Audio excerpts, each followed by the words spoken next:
Doctor Mohammad Shariful Abedin কমল তার কর্মদক্ষতা দিয়ে পাল্টে দিয়েছে মাদারীপুরের সদর হাসপাতাল। গত ৩রা মার্চ যোগদান করে অফিসের সকল কর্মকর্তা কর্মচারীদের স্পষ্ট জানিয়ে দেন, হাসপাতালের রোগীদের শতভাগ চিকিৎসা সেবা নিশ্চিত করাই আমাদের মূল লক্ষ্য। মাদারীপুর সদর হাসপাতালের আবাসিক মেডিকেল অফিসার বলেন, সঠিক নেতৃত্বে সদর হাসপাতালে এখন রোগীদের সঠিক সেবা ও উন্নত চিকিৎসা স্বপ্নপূরণ বাস্তব রূপে পরিণত হচ্ছে। এটি একমাত্র সম্ভব হচ্ছে ডাক্তার মোহাম্মদ শরীফুল আবেদীন কমল স্যারের সঠিক চিন্তা ও পদক্ষেপ গ্রহণের কারণে।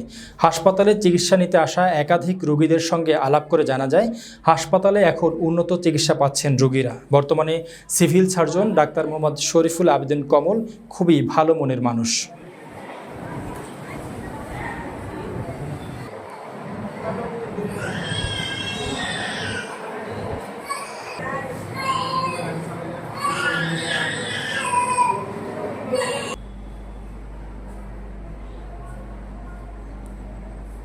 এবং আমি আসার পর আমার উপজেলা হাসপাতালগুলো, উপজেলা হেলথ কমপ্লেক্স সহ আমার মাদারীপুর 250 শয্যা বিশিষ্ট সদর হাসপাতাল চেষ্টা করেছি সর্বোচ্চ সেবাটুকু দিয়ে যাওয়ার। আমাদের সীমিত জনবল দিয়ে পরিষ্কার পরিচ্ছন্ন থেকে শুরু করে জরুরি বিভাগ, অন্ত বিভাগ এবং বহি বিভাগে সার্বক্ষণিক সেবা নিশ্চিত করেছি, ডাক্তারদের উপস্থিতি নিশ্চিত করেছি এবং কর্মচারীদের সহ অন্যান্য কর্মকর্তা যারা আছেন সবার সার্বক্ষণিক এবং নার্স সবাদের সার্বক্ষণিক প্রচেষ্টা এবং আমাদের আন্তরিকতায় রোগীরা সর্বোচ্চ সেবা পাবে।